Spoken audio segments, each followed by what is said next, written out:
అందరికీ నమస్కారం। ఈరోజు చంద్రగిరి పట్టణంలో చంద్రగిరి మండలంలో ఈరోజు మనకి బస్ స్టాండ్ లేదు। ఈరోజు ఎంతోమంది యాత్రికులు ఇక్కడికి వచ్చి ఎడ్యుకేషన్ హబ్గా మన నియోజకవర్గంలో ఈ చంద్రగిరి మండలం ఉంది। ఇక్కడ ఈ బస్ స్టాండ్ చూస్తే శిథిలావస్థకు చేరి ఎటువంటి సదుపాయాలు లేకుండా పందులు పనుకునే పరిస్థితి మన చంద్రగిరి బస్ స్టాండ్ దాపరించి ఉంది। ఈరోజు ఈ ఎమ్మెల్యే గారు 900 కోట్ల రూపాయలతో నియోజకవర్గం అభివృద్ధి చేశానని చెప్పి చెప్పుకొని తిరుగుతున్నాడు। అయ్యా చంద్రబాబు నాయుడు గారు, నువ్వు పుట్టి పెరిగిన ఊరికి బస్ స్టాండ్ గతి లేదయ్యా। మా చంద్రగిరి నియోజకవర్గానికి మా మండలానికి ఇక్కడ ఇది ఒక హబ్గా, ఎడ్యుకేషన్ హబ్గా, యాత్రికులకు హబ్గా ఉంది। అన్ని సదుపాయాలతో చంద్రగిరి నియోజకవర్గంలో ఒక అత్యాధునిక బస్ స్టాండ్ నిర్మించాలని చెప్పి ఈ ముఖ్యమంత్రి గారిని మేము వేడుకుంటూ విన్నవించుకుంటున్నాం।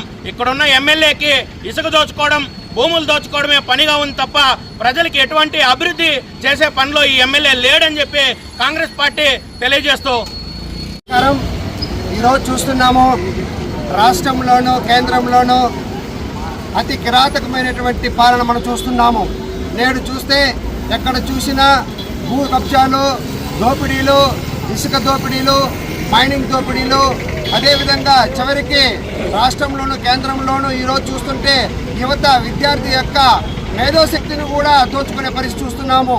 ఇటీవల జరిగినటువంటి నీట్ లీకేజీలో మనమందరికీ తెలుసు, కేంద్రంలో విద్యార్థులందరూ భారీ ఎత్తున ధర్నాలు చేసి ఈరోజు కేంద్ర మంత్రి, విద్యాశాఖ మంత్రి రాజీనామా చేశారంటే వారి తప్పును ఒప్పుకున్నట్టు ప్రతి ఒక్కరు మనము గమనిస్తున్నాము।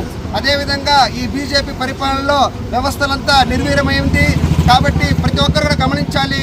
దీనికి మళ్ళీ కాంగ్రెస్ పార్టీ పునర్వైపు రావాలి, మళ్ళీ కాంగ్రెస్ పార్టీ పాలన రావాలి। కాంగ్రెస్ పార్టీ పాలనకు కొనసాగితే తప్ప ఇక్కడ పేద, బడుగు, బలహీన వర్గాలకి మరియు అన్ని కులాలకు కూడా ఇక్కడ మంచి జరగాలంటే, అదేవిధంగా రాష్ట్రంలోనూ దేశంలోనూ అభివృద్ధి జరగాలంటే మళ్ళీ కాంగ్రెస్ పార్టీని ఈరోజు ప్రతి ఒక్కరు కూడా కోరుకుంటున్నారు।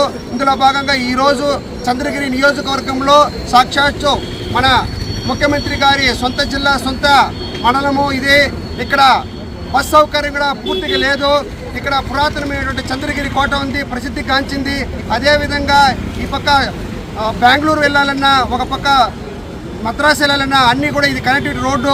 అదేవిధంగా యాత్రికులు ఎంతోమంది వస్తూ పోతుంటారు కాబట్టి తక్షణమే చంద్రగిరి నియోజకవర్గానికి సంబంధించి చంద్రగిరిలో ఖచ్చితంగా ఒక నూతన అన్ని సదుపాయాలతో కూడినటువంటి బస్టాండ్ నిర్మాణాన్ని వెంటనే నిర్మించవలసిందిగా మేము కాంగ్రెస్ పార్టీ తరఫున డిమాండ్ చేస్తున్నాము।